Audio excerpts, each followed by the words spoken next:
Capítulo 4. Los caracteres mediocres. 1.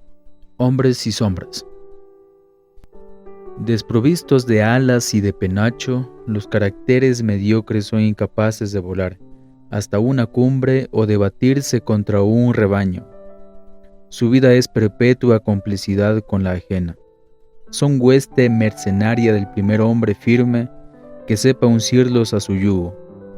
Atraviesan el mundo cuidando su sombra e ignorando su personalidad. Nunca llegan a individualizarse. Ignoran el placer de exclamar «yo soy» frente a los demás.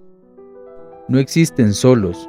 Su amorfa estructura los obliga a borrarse en una raza, en un pueblo, en un partido, en una secta, en una bandería. Siempre a embadurnarse de otros. Apuntalan todas las doctrinas y prejuicios consolidados a través de siglos. Así medran. Siguen el camino de las menores resistencias, nadando a favor de toda corriente y variando con ella. En su rodar aguas abajo no hay mérito, es simple incapacidad de nadar aguas arriba. Crecen porque saben adaptarse a la hipocresía social, como las lombrices a la entraña. Son refractarios a todo gesto digno. Les son hostiles, conquistan honores y alcanzan dignidades, en plural. Han inventado el inconcebible plural del honor y de la dignidad, por definición singulares e inflexibles. Viven de los demás y para los demás, sombras de una grey. Su existencia es el accesorio de focos que la proyectan. Carecen de luz, de arrojo, de fuego, de emoción. Todo es en ellos prestado. Los caracteres excelentes ascienden a la propia dignidad, nadando contra todas las corrientes rebajadoras, cuyo reflujo resisten con tesón. Frente a los otros se los reconoce de inmediato, nunca borrados por esa abrumazón moral en que aquellos se destiñen. Su personalidad es todo brillo y arista, firmeza y luz como cristal de roca. Breves palabras que sintetizan su definición perfecta. No la dieron mejor Teofrasto o Bruguieri.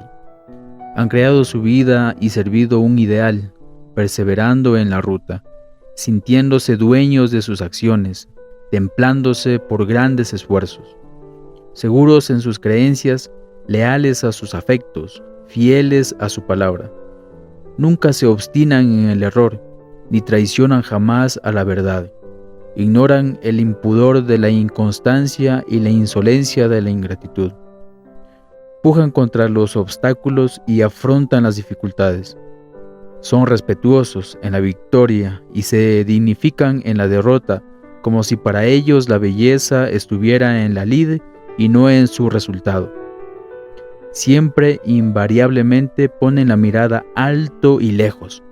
Tras lo actual fugitivo divisan un ideal más respetable cuanto más distante. Estos optimates son contados. Cada uno vive por 1.000.000. Poseen una firme línea moral que les sirve de esqueleto o armadura. Son alguien. Su fisonomía es la propia y no puede ser de nadie más.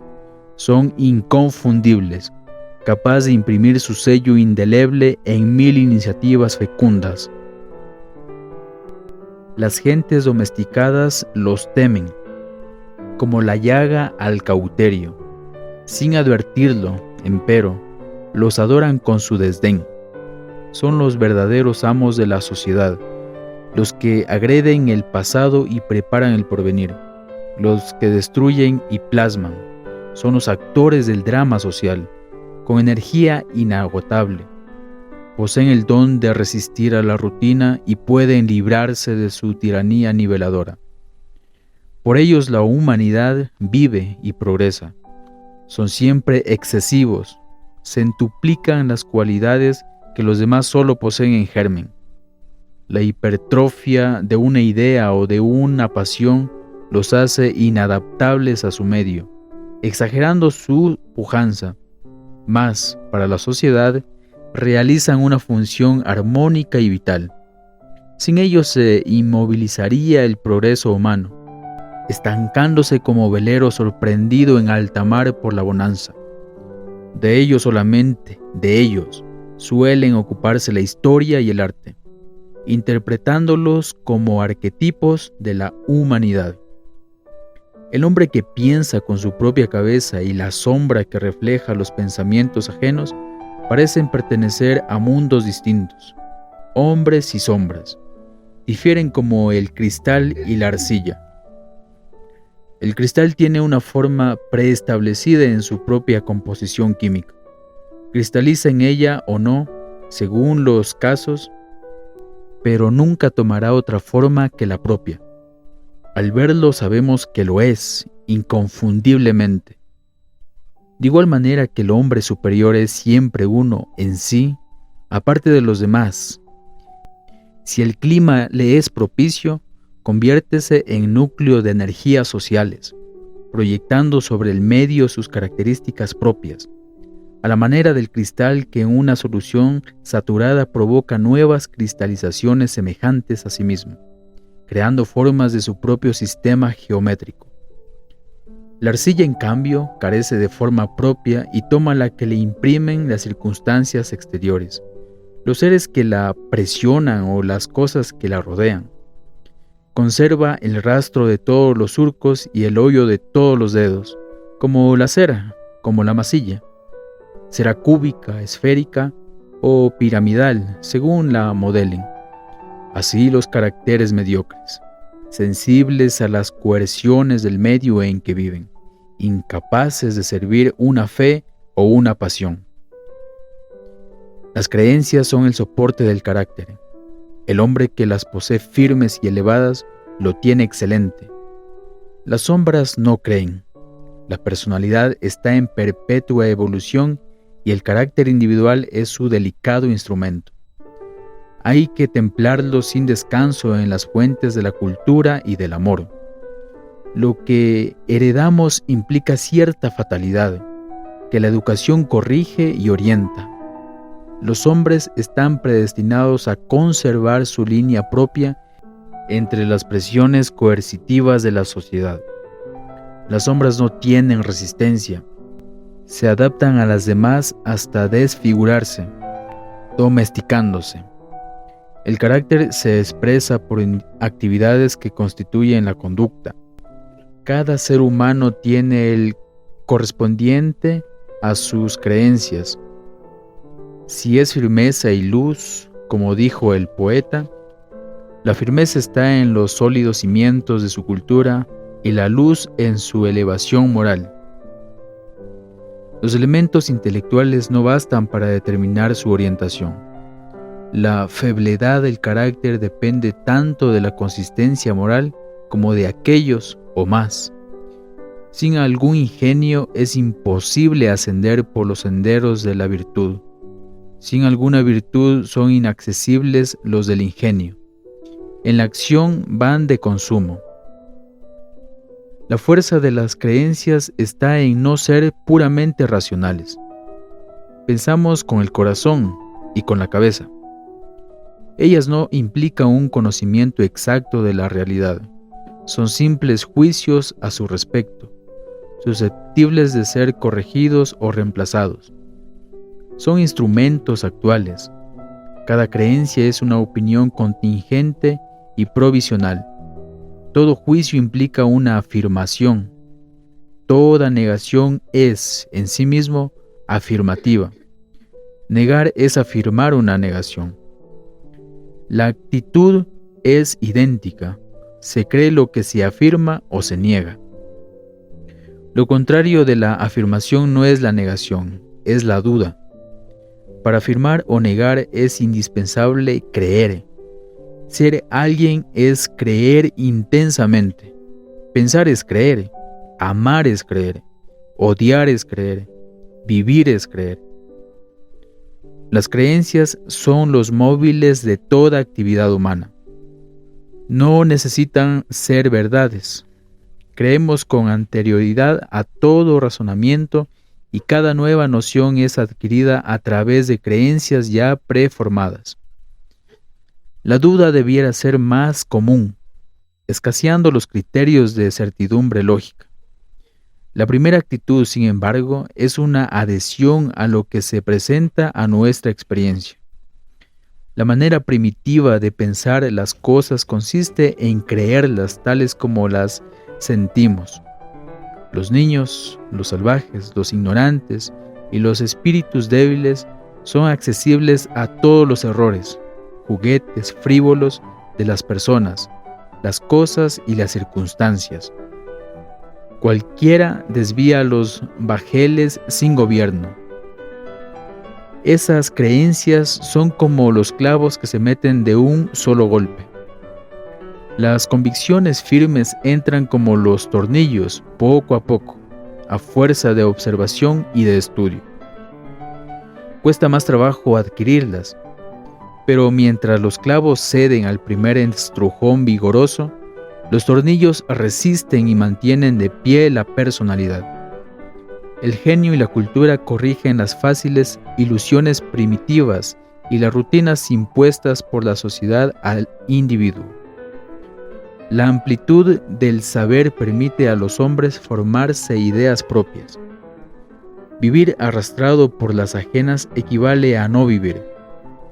Los mediocres son obra de los demás y están en todas partes. Manera de no ser nadie y no estar en ninguna. Sin unidad no se concibe un carácter. Cuando falta, el hombre es amorfo o inestable. Vive zozobrando como frágil barquichuelo en un océano.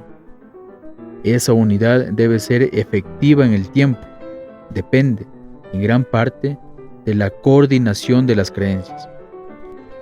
Ellas son fuerzas dinamógenas y activas, sintetizadoras de la personalidad. La historia natural del pensamiento humano solo estudia creencias, no certidumbres. La especie, las razas, las naciones, los partidos, los grupos, son animados por necesidades materiales que los engendran, más o menos conformes a la realidad, pero siempre determinantes de su acción. Creer es la forma natural de pensar para vivir. La unidad de las creencias permite a los hombres obrar de acuerdo con el propio pasado. Es un hábito de independencia y la condición del hombre libre, en el sentido relativo que el determinismo consiente. Sus actos son ágiles y rectilíneos, pueden preverse en cada circunstancia. Siguen sin vacilaciones un camino trazado. Todo concurre a que custodien su dignidad y se formen un ideal. Siempre están prontos para el esfuerzo y lo realizan sin zozobra. Se sienten libres cuando rectifican sus yerros y más libres aún al manejar sus pasiones. Quieren ser independientes de todos sin que ello les impida ser tolerantes. El precio de su libertad no lo ponen en la sumisión de los demás. Siempre hacen lo que quieren, pues solo quieren lo que está en sus fuerzas realizar. Saben pulir la obra de sus educadores y nunca creen terminada la propia cultura. Diríase que ellos mismos se han hecho como son, viéndoles recalcar en todos los actos del propósito de asumir su responsabilidad. Las creencias del hombre son hondas, arraigadas en vasto saber. Le sirven de timón seguro para marchar por una ruta que él conoce y no oculta a los demás. Cuando cambia de rumbo es porque sus creencias de la sombra son surcos arados en el agua. Cualquier ventisca las desvía. Su opinión es tornadiza como veleta y sus cambios obedecen a solicitaciones groseras de conveniencias inmediatas. Los hombres evolucionan según varían sus creencias y pueden cambiarlas mientras siguen aprendiendo. Las sombras acomodan las propias a sus apetitos y pretenden encubrir la indignidad con el nombre de evolución. Si dependiera de ellas, esta última equivaldría a desequilibrio o desvergüenza, muchas veces a traición. Creencias firmes, conducta firme, ese es el criterio para apreciar el carácter, las obras. Lo dice el bíblico poema: Judicaveris ex operibus vestris. Seréis juzgados por vuestras obras. ¿Cuántos hay que parecen hombres y solo valen por las posiciones alcanzadas en las piaras mediocritas? Vistos de cerca, examinadas sus obras, son menos que nada, valores negativos, sombras. 2. La domesticación de los mediocres. Gil Blas de Santillana es una sombra. Su vida entera es un proceso continuo de domesticación social. Si alguna línea propia permitía diferenciarle de su rebaño, todo el estercolero social se vuelca sobre él para borrarla, complicando su insegura unidad en una cifra inmensa. El rebaño le ofrece infinitas ventajas. No sorprende que él la acepte a cambio de ciertos renunciamientos compatibles con su estructura moral. No le exige cosas inverosímiles. Bástale su condescendencia pasiva, su alma de siervo. Mientras los hombres resisten las tentaciones, las sombras resbalan por la pendiente. Si alguna partícula de originalidad les estorba, la eliminan para confundirse mejor en los demás. Parecen sólidas y se ablandan, ásperas y se suavizan, ariscas y se amansan, calurosas y se entibian, resplandecientes y se opacan, ardientes y se apaciguan, viriles y se afeminan, erguidas y se achatan. 1000 sórdidos lazos las acechan desde que toman contacto con sus símiles. Aprenden a medir sus virtudes y a practicarlas con parsimonia. Cada apartamiento les cuesta un desengaño. Cada desvío les vale una desconfianza. Amoldan su corazón a los prejuicios y su inteligencia a las rutinas. La domesticación les facilita la lucha por la vida. La mediocridad teme al digno y adora al lacayo. Gil Blas le encanta. Simboliza al hombre práctico que de toda situación saca partido y en toda villanía tiene provecho. Persigue a Stockman, el enemigo del pueblo, con todo afán como pone en admirar a Gil Blas. Le recoge en la cueva de bandoleros y le encumbra favorito en las cortes. Es un hombre de corcho, flota. Ha sido salteador, alcahuete, ratero, prestamista, asesino, estafador, fementido, ingrato, hipócrita, traidor, político. Tan varios encenegamientos no le impiden ascender y otorgar sonrisas desde su comedero. Es perfecto en su género. Su secreto es simple. Es un animal doméstico. Entra al mundo como siervo y sigue siendo servil hasta la muerte. En todas las circunstancias y situaciones, nunca tiene un gesto altivo, jamás acomete de frente un obstáculo.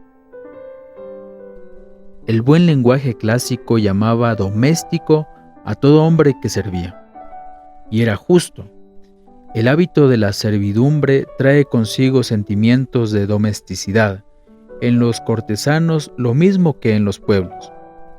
Habría que copiar por entero el elocuente discurso sobre la servidumbre voluntaria, escrito por Lavoisier en su adolescencia y cubierto de gloria por el admirativo elogio de Montaigne.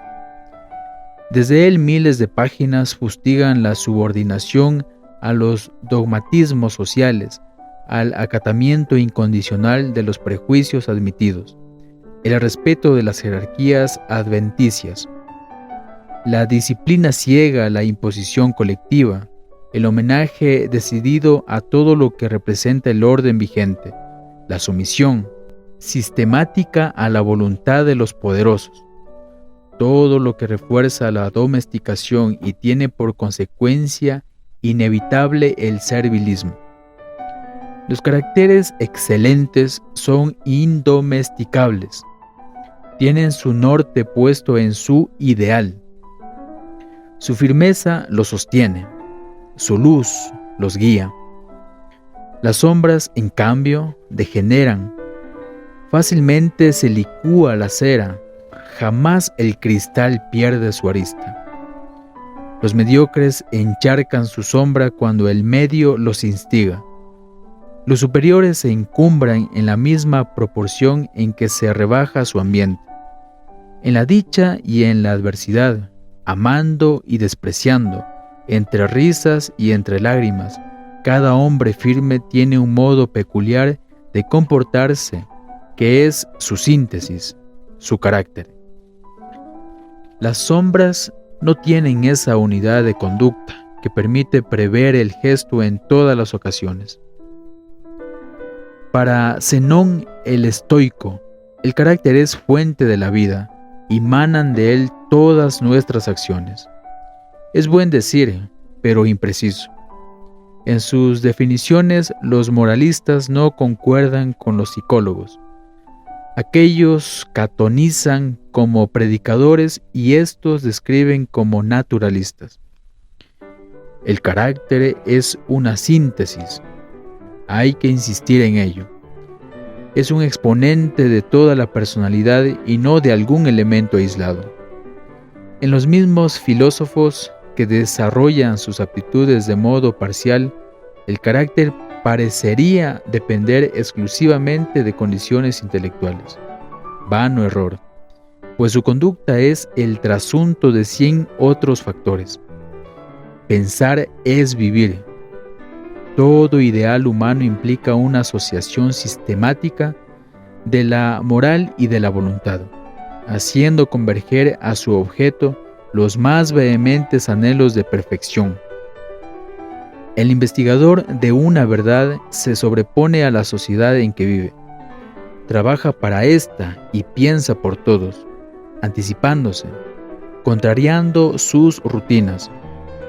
Tiene una personalidad social, adaptada para las funciones que no puede ejercitar en una ermita, pero sus sentimientos sociales no le imponen complicidad en lo turbio.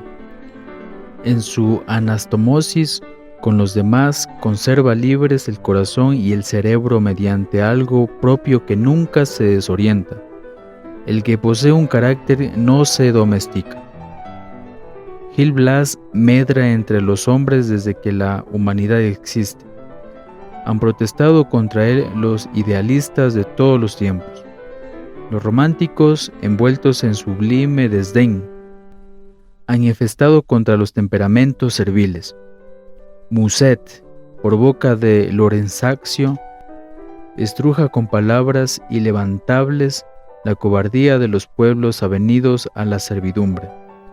Y no le van en zaga los individualistas, cuyo más alto vuelo lírico alcanzara Nietzsche. Sus más hermosas páginas son un código de moral antimediocre, una exaltación de cualidades inconciliables con la disciplina social. El espíritu gregario, por él acerbamente fustigado, tiene ya directores elocuentísimos que exhiben las solidarias complicaciones con que los medrosos resisten las iniciativas de los audaces, agrupándose en modos diversos según sus intereses de clase, jerarquía o funciones. Donde hubo esclavos y siervos, se plasmaron caracteres serviles. Vencido el hombre, no lo mataban, lo hacían trabajar en provecho propio. Sujeto al yugo, tembloroso ante el látigo, el esclavo doblábase bajo coyundas, que grababan en su carácter la domesticidad. Algunos, dice la historia, fueron rebeldes o alcanzaron dignidades. Su rebeldía fue siempre un gesto de animal hambriento y su éxito fue el precio de complicidades en vicios de sus amos. Llegados al ejercicio de alguna autoridad, tornáronse despóticos, desprovistos de ideales que les detuvieron ante la infamia, como si quisieran con sus abusos olvidar la servidumbre sufrida anteriormente. Gil Blas fue el más bajo de los favoritos. El tiempo y el ejercicio adaptan a la vida servil. El hábito de resignarse para medrar crea resortes cada vez más sólidos, automatismos que destiñen para siempre todo rasgo individual. El quitamotas Gil Blas se mancha de estigmas que lo hacen inconfundible con el hombre digno. Aunque emancipado, sigue siendo lacayo y da rienda suelta a bajos instintos. La costumbre de obedecer engendra una mentalidad doméstica. El que nace de siervos la trae en la sangre, según Aristóteles. Hereda hábitos serviles y no encuentra ambiente propicio para formarse un carácter. Las vidas iniciadas en la servidumbre no adquieren dignidad. Los antiguos tenían mayor desprecio por los hijos de los siervos, reputándolos moralmente peores que los adultos reducidos al yugo por deudas o en las batallas. Suponían que heredaban la domesticidad de sus padres, intensificándola en la ulterior servidumbre. Eran despreciados por sus amos. Esto se repite en cuantos países tuvieron una raza esclava inferior. Es legítimo. Con humillante desprecio suele mirarse a los mulatos, descendientes de antiguos esclavos, en todas las naciones de raza blanca que han abolido la esclavitud. Su afán por disimular su ascendencia servil demuestra que reconocen la indignidad hereditaria condensada en ellos. Ese menosprecio es natural. Así como el antiguo esclavo tornábase vanidoso e insolente si trepaba a cualquier posición donde pudiera mandar, los mulatos se ensoberbecen en las inorgánicas mediocracias sudamericanas, captando funciones y honores con que hartan sus apetitos acumulados en domesticidades seculares. La clase crea idénticas desigualdades que la raza. Los siervos fueron tan domésticos como los esclavos. La Revolución Francesa dio libertad política a sus descendientes, mas no supo darles esa libertad moral que es el resorte de la dignidad. El burgués enriquecido merece el desprecio del aristócrata más que el odio del proletario, que es un aspirante a la burguesía. No hay peor jefe que el antiguo asistente, ni peor amo que el antiguo lacayo. Las aristocracias son lógicas al desdeñar a los advenedizos. Los consideran descendientes de criados enriquecidos y suponen que han heredado su domesticidad al mismo tiempo que las talegas. Esas inclinaciones serviles, arraigadas en el fondo mismo de la herencia étnica o social, son bien vistas en las mediocracias contemporáneas, que nivelan políticamente al servil y al digno. Han variado el nombre, pero la cosa subsiste. La domesticidad es corriente en las sociedades modernas. Lleva muchas décadas la abolición legal de la esclavitud o la servidumbre. Los países no se creerían civilizados si las conservaran en sus códigos. Eso no tuerce las costumbres. El esclavo y el siervo siguen existiendo, por temperamento o por falta de carácter. No son propiedad de sus amos, pero buscan la tutela ajena, como van a la querencia los animales extraviados.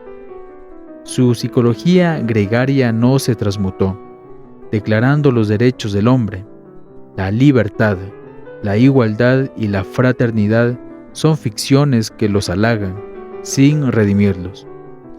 Hay inclinaciones que sobreviven a todas las leyes igualitarias y hacen amar el yugo o el látigo. Las leyes no pueden dar hombría a la sombra, carácter al amorfo, dignidad al envilecido, iniciativa a los imitadores, virtud al honesto, intrepidez al manso, afán de libertad al servil. Por eso, en plena democracia, los caracteres mediocres buscan naturalmente su bajo nivel, se domestican. En ciertos sujetos sin carácter, desde el cáliz materno hasta la tumba, la conducta no puede seguir normas constantes. Son peligrosos porque su ayer no dice nada sobre su mañana. Obran a merced de impulsos accidentales, siempre aleatorios. Si poseen algunos elementos válidos, ellos están dispersos, incapaces de síntesis. La menor sacudida pone a flote sus atavismos de salvaje y de primitivo, depositados en los surcos más profundos de su personalidad. Sus imitaciones son frágiles y poco arraigadas, por eso son antisociales, incapaces de elevarse a la honesta condición de animales de rebaño. A otros desgraciados, sin irreparables lagunas del temperamento, la sociedad les mezquina su educación. Las grandes ciudades pululan de niños moralmente desamparados, presas de la miseria, sin hogar, sin escuela. Viven tanteando el vicio y cosechando la corrupción, sin el hábito de la honestidad y sin el ejemplo luminoso de la virtud. Embotada su inteligencia y coartadas sus mejores inclinaciones, tienen la voluntad errante, incapaz de sobreponerse a las convergencias fatales que pugnan por hundirlos. Y si pasan su infancia sin rodar a la charca, tropiezan después con nuevos obstáculos. El trabajo, creando el hábito del esfuerzo, sería la mejor escuela del carácter, pero la sociedad enseña a odiarlo, imponiéndole precozmente como una ignominia desagradable o un envilecimiento infame, bajo la esclavitud de yugos y de horarios, ejecutado por hambre o por avaricia, hasta que el hombre huye de él como de un castigo. Solo podrá amarlo cuando sea una gimnasia espontánea de sus gustos y de sus aptitudes. Así la sociedad completa su obra. Los que no naufragan por la educación malsana escollan en el trabajo embrutecedor. En la compleja actividad moderna, las voluntades claudicantes son toleradas. Sus incongruencias quedan ocultas mientras los actos se refieren a vulgares automatismos de la vida diaria. Pero cuando una circunstancia nueva los obliga a buscar una solución, la personalidad se agita al azar y revela sus vicios intrínsecos. Esos degenerados son indomesticables. Los otros, como Gil Blas, carecen de contralor sobre su propia conducta y olvidan que la más leve caída puede ser el paso inicial hacia una degradación completa. Ignoran que cada esfuerzo de dignidad consolida nuestra firmeza. Cuanto más peligrosa es la verdad que hoy decimos, tanto más fácil será mañana pronunciar otras a voz en cuello. En los mundos minados por la hipocresía, todo conspira contra las virtudes civiles. Los hombres se corrompen los unos a los otros, se imitan en lo interlope, se estimulan en lo turbio, se justifican recíprocamente.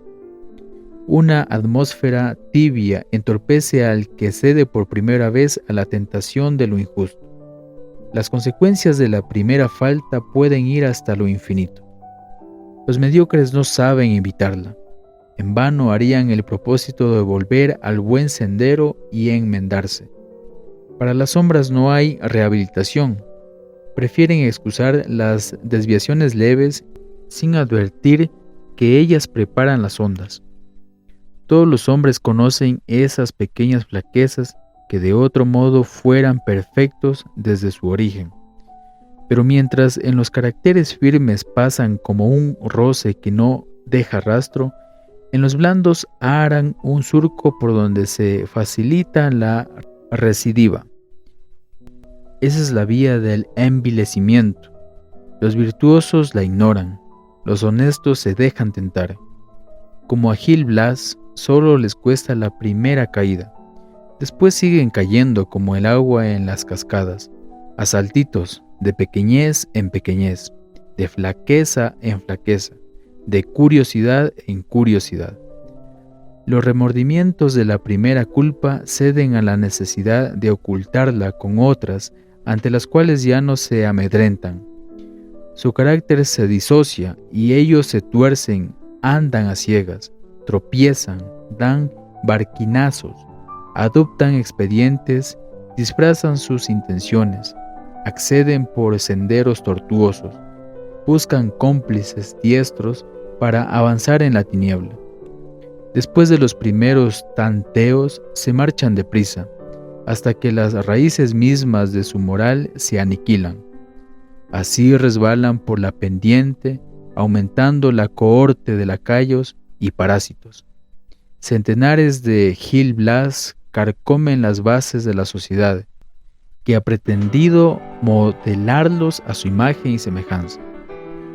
Los hombres sin ideales son incapaces de resistir las acechanzas de hartazgos materiales sembrados en su camino.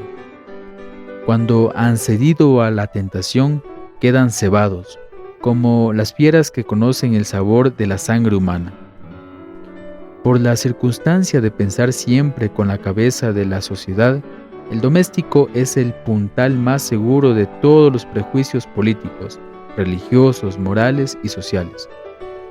Gil Blas está siempre con las manos congestionadas por el aplauso a los ungidos y con el arma afilada para agredir al rebelde que anuncia una herejía. El panurguismo y la intolerancia son los colores de su escarapela, cuyo respeto exige de todos. Es incalculable la infinidad de gentes domésticas que nos rodea. Cada funcionario tiene un rebaño voraz, sumiso a sus caprichos, como los hambrientos al de quien los harta. Si fuesen capaces de vergüenza, los adulones vivirían más enrojecidos que las amapolas. Lejos de eso, pasean su domesticidad y están orgullosos de ella, exhibiéndola con donaire, como luce la pantera las aterciopeladas manchas de su piel. La domesticación realízase de 100 maneras, tentando sus apetitos. En los límites de la influencia oficial, los medios de aclimatación se multiplican, especialmente en los países apestados de funcionarismo. Los pobres de carácter no resisten, ceden a esa hipnotización. La pérdida de su dignidad iníciase cuando abren el ojo a la prebenda que estremece su estómago o nubla su vanidad, inclinándose ante las manos que hoy le otorgan el favor y mañana le manejarán la rienda. Aunque ya no hay servidumbre legal, muchos sujetos, libres de la domesticidad forzosa, se avienen a ella voluntariamente, por vocación implícita en su flaqueza. Están mancillados desde la cuna, aún no habiendo menester de beneficios, son instintivamente serviles. Los hay en todas las clases sociales. El precio de su indignidad varía con el rango y se traduce en formas tan diversas como las personas que la ejercitan. Alentando a Gil Blas, rebájase el nivel moral de los pueblos y de las razas. No es tolerancia estimular el abellacamiento. La cotización del mérito decae. La mansedumbre silenciosa es preferida a la dignidad altiva.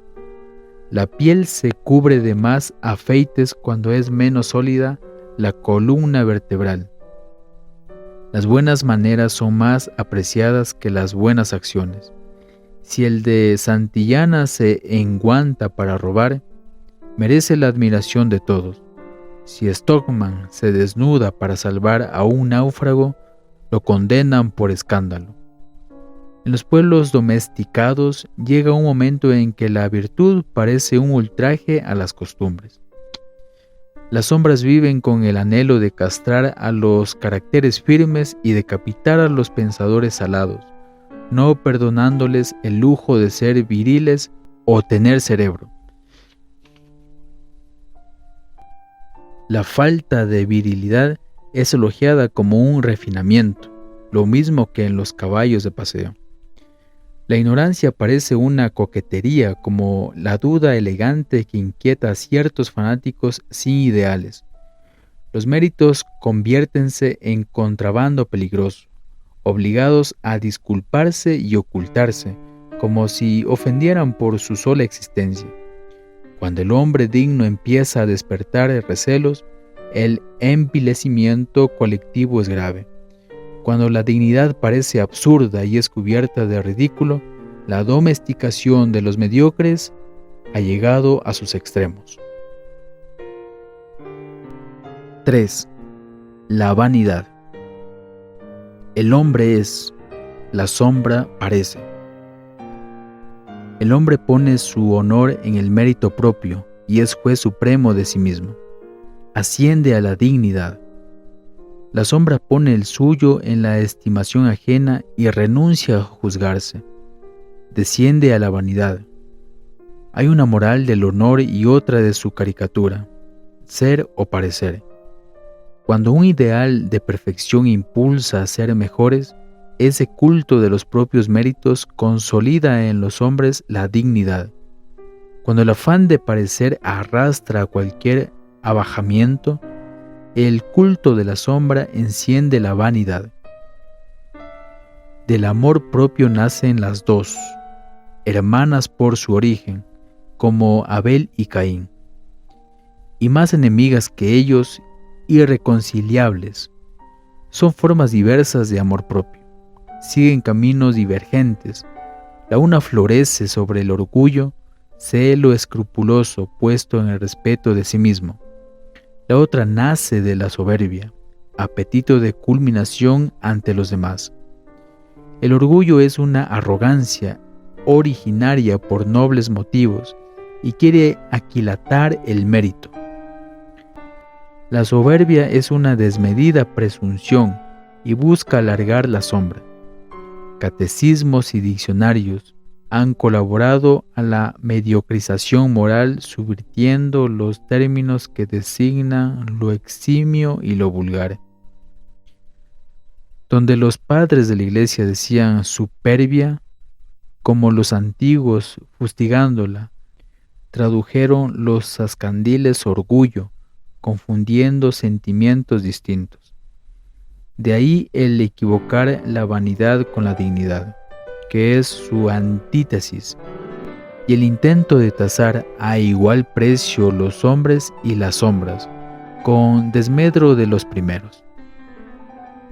En su forma embrionaria revélase el amor propio como deseo de elogios y temor de censuras, una exagerada sensibilidad a la opinión ajena.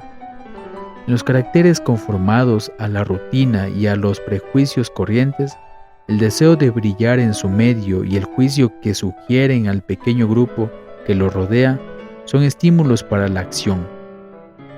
La simple circunstancia de vivir arrebañados predispone a perseguir la aquiescencia ajena. La estima propia es favorecida por el contraste o la comparación con los demás. Trátase hasta aquí de un sentimiento normal. Pero los caminos divergen. En los dignos el propio juicio antepónese a la aprobación ajena. En los mediocres se postergan los méritos y se cultiva la sombra. Los primeros viven para sí, los segundos vegetan para los otros. Si el hombre no viviera en sociedad, el amor propio sería dignidad en todos. Viviendo en grupos, lo es solamente en los caracteres firmes.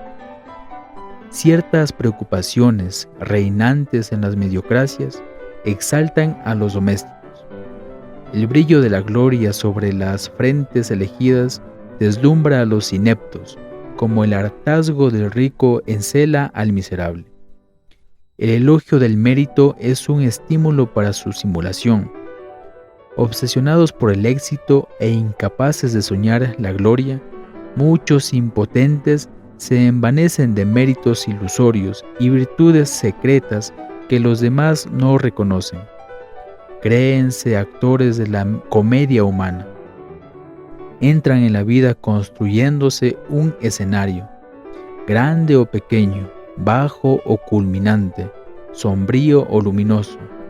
Viven con perpetua preocupación del juicio ajeno sobre su sombra.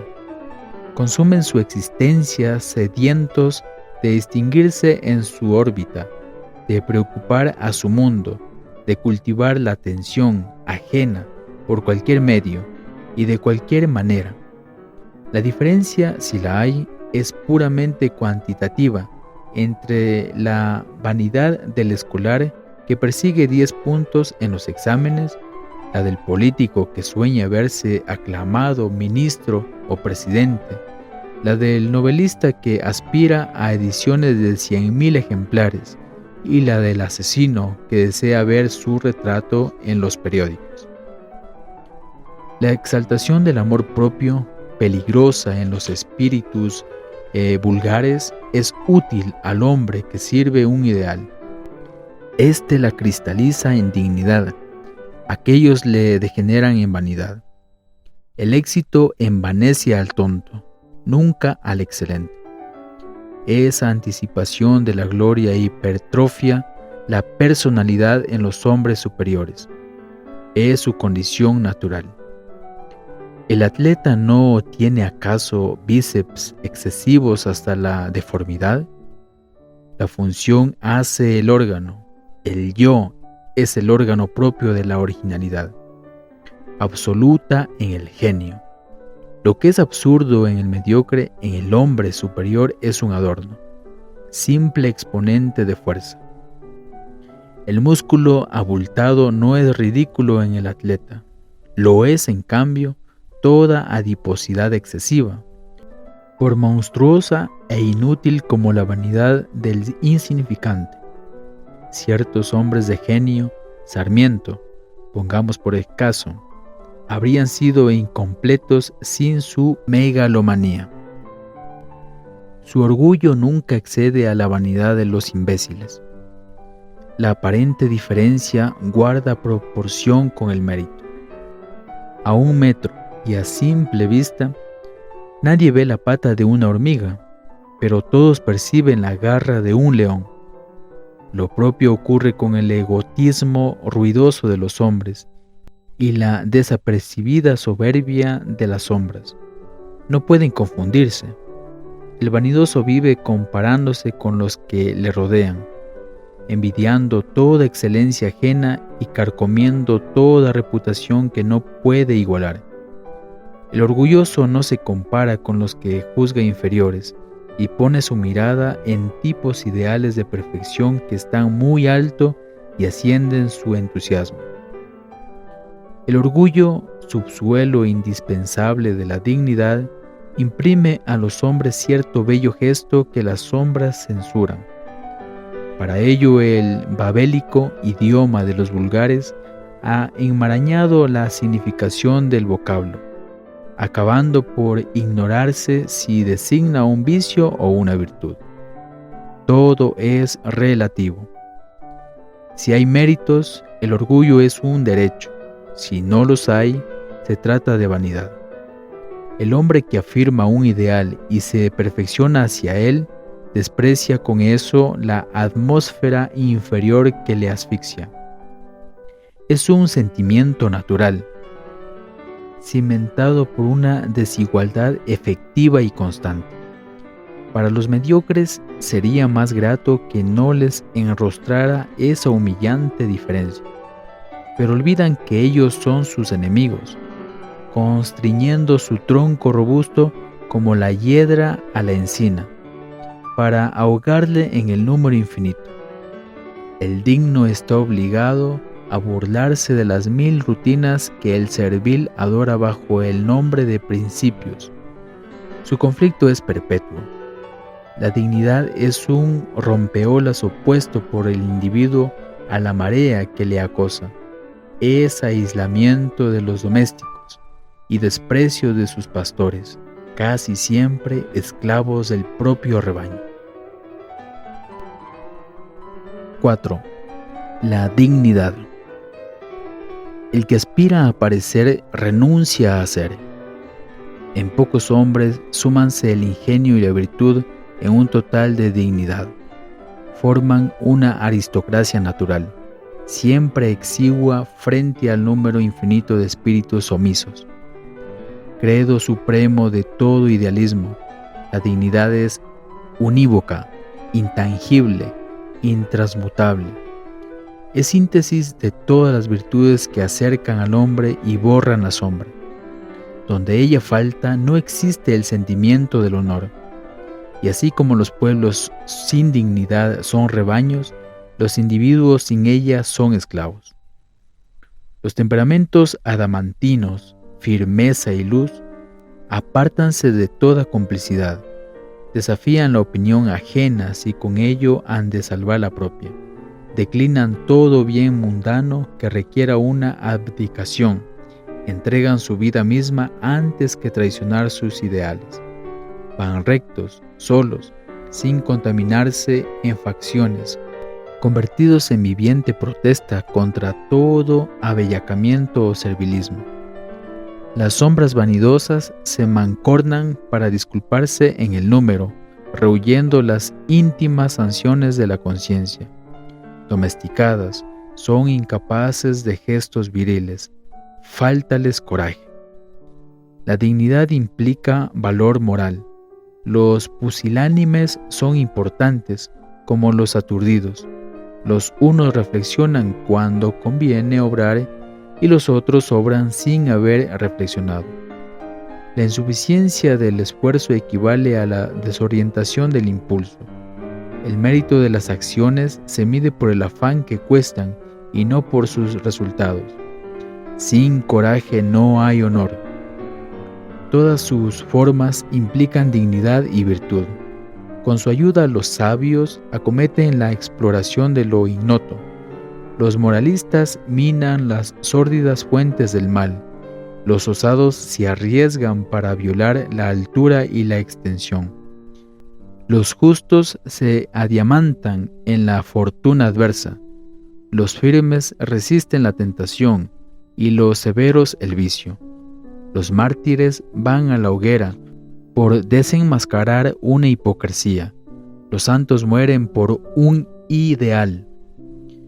Para anhelar una perfección es indispensable el coraje, sentenció Lamartine.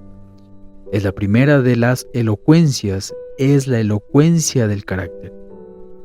Noble decir, el que aspira a ser águila debe mirar lejos y volar alto.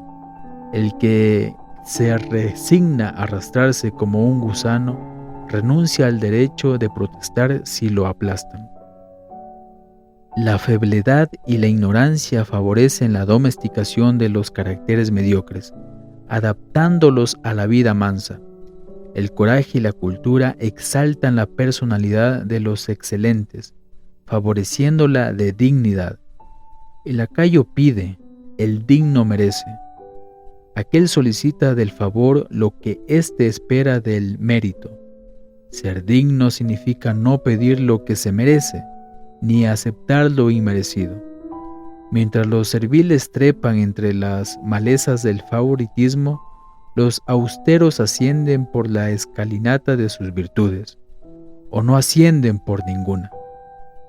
La dignidad estimula toda perfección del hombre. La vanidad acicatea cualquier éxito de la sombra. El digno ha escrito un lema en su blasón. Lo que tiene por precio una partícula de honor es caro. El pan sopado en la adulación, que engorda al servil, envenena al digno. Prefiere éste perder un derecho a obtener un favor. 1000 años les serán más leves que medrar indignamente. Cualquiera herida es transitoria y puede dolerle una hora. La más leve domesticidad le remordería toda la vida. Cuando el éxito no depende de los propios méritos, bástale conservarse erguido, incólume, irrevocable, en la propia dignidad. En las bregas domésticas, la obstinada sin razón suele triunfar del mérito sonriente.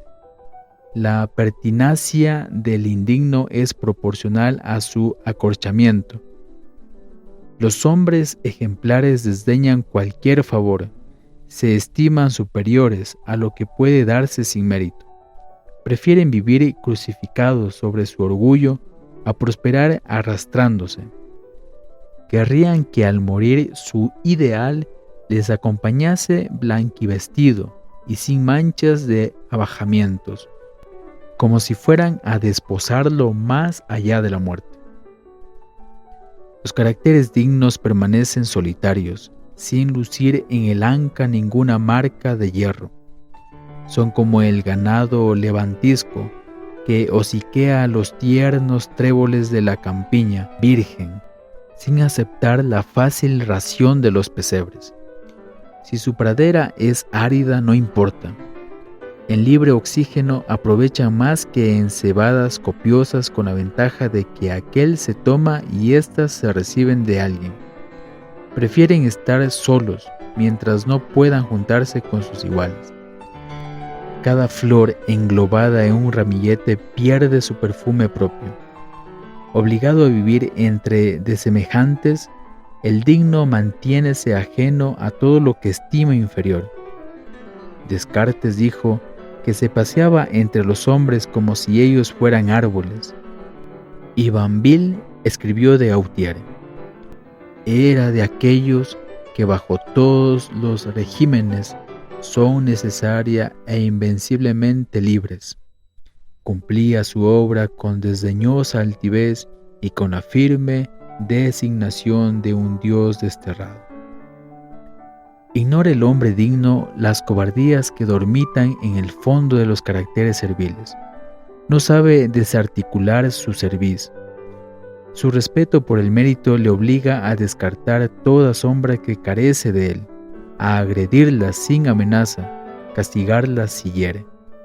Cuando la muchedumbre que obstruye sus anhelos es anodina y no tiene adversarios que fasferire, el digno se refugia en sí mismo, se atrinchera en sus ideales y calla, temiendo estorbar con sus palabras a las sombras que lo escuchan. Y mientras cambia el clima, como es fatal en la alternativa de las estaciones, espera anclado en su orgullo, como si este fuera el puerto natural y más seguro para su dignidad. Vive con la obsesión de no depender de nadie. Sabe que sin independencia material el honor está expuesto a 1000 mancillas, y para adquirirla soportará los más rudos trabajos, cuyo fruto será su libertad en el porvenir. Todo parásito es un siervo, todo mendigo es un doméstico. El hambriento puede ser rebelde, pero nunca un hombre libre. Enemiga poderosa de la dignidad es la miseria. Ella hace trizas los caracteres vacilantes e incuba las peores servidumbres. El que ha atravesado dignamente una pobreza es un heroico ejemplar de carácter. El pobre no puede vivir su vida. Tantos son los compromisos de la indigencia. Redimirse de ella es comenzar a vivir. Todos los hombres altivos viven soñando una modesta independencia material. La miseria es mordaza que traba la lengua y paraliza el corazón. Hay que escapar de sus garras para elegirse el ideal más alto, el trabajo más agradable, la mujer más santa, los amigos más leales, los horizontes más risueños, el aislamiento más tranquilo. La pobreza impone el enrolamiento social.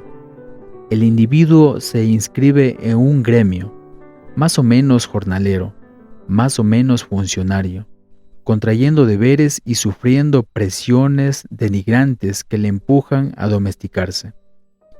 Enseñaban los estoicos los secretos de la dignidad, contenerse con lo que se tiene, restringiendo las propias necesidades. Un hombre libre no espera nada de otros, no necesita pedir. La felicidad que da el dinero está en no tener que preocuparse de él. Por ignorar ese precepto no es libre el avaro, ni es feliz. Los bienes que tenemos son la base de nuestra independencia. Los que deseamos son la cadena remachada sobre nuestra esclavitud. La fortuna aumenta la libertad de los espíritus cultivados y torna vergonzosa la ridiculez de los palurdos. Suprema es la indignidad de los que adulan teniendo fortuna. Esta les redimiría todas las domesticidades, si no fuesen esclavos de la vanidad. Los únicos bienes intangibles son los que acumulamos en el cerebro y en el corazón. Cuando ellos faltan, ningún tesoro los sustituye. Los orgullosos tienen el culto de su dignidad. Quieren poseerla inmaculada, libre de remordimientos, sin flaquezas, que la envilezcan o la rebajen. A ella sacrifican bienes, honores, éxitos, todo lo que es propicio al crecimiento de la sombra. Para conservar la estima propia no vacilan en afrontar la opinión de los mansos y en vestir sus prejuicios.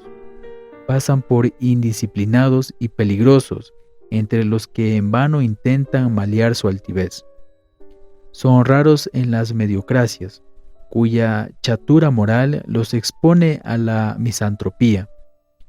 Tienen cierto aire desdeñoso y aristocrático que desagrada a los vanidosos más culminantes, pues los humilla y avergüenza. Inflexibles y tenaces porque llevan en el corazón una fe sin dudas, una convicción que no trepida, una energía indómita que a nada cede ni teme. Suelen tener asperezas urticantes para los hombres amorfos. En algunos casos pueden ser altruistas, o porque cristianos es la más alta acepción del vocablo, o porque profundamente afectivos.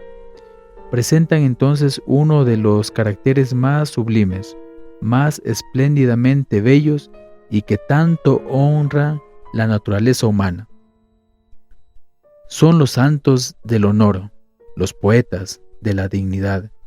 Siendo héroes, perdonan las cobardías de los demás. Victoriosos siempre ante sí mismos, compadecen a los que en la batalla de la vida siembran, hecha jirones, su propia dignidad. Si la estadística pudiera decirnos el número de hombres que poseen este carácter en cada nación, esa cifra bastaría, por sí sola, mejor que otra cualquiera, para indicarnos el valor moral de un pueblo. La dignidad afán de autonomía lleva a reducir la dependencia de otros a la medida de lo indispensable, siempre enorme. La Bruyère, que vivió como intruso en la domesticidad cortesana de su siglo, supo medir el altísimo precepto que encabeza el manual de Epicteto, a punto de apropiárselo textualmente sin amenguar con ello su propia gloria. Hacerse valer por cosas que no dependen de los demás, sino de uno mismo, o renunciar a hacerse valer. Traducido del francés. Esa máxima le parece inestimable y de recursos infinitos en la vida, útil para los virtuosos y los que tienen ingenio, tesoro intrínseco de los caracteres excelentes. Es, en cambio, proscrita donde reina la mediocridad, pues desterraría de las cortes las tretas, los cabildeos, los malos oficios, la bajeza, la adulación y la intriga. Las naciones no se llenarían de serviles domesticados, sino de varones excelentes que legarían a sus hijos menos vanidades y más nobles ejemplos, amando los propios méritos más que la prosperidad indecorosa.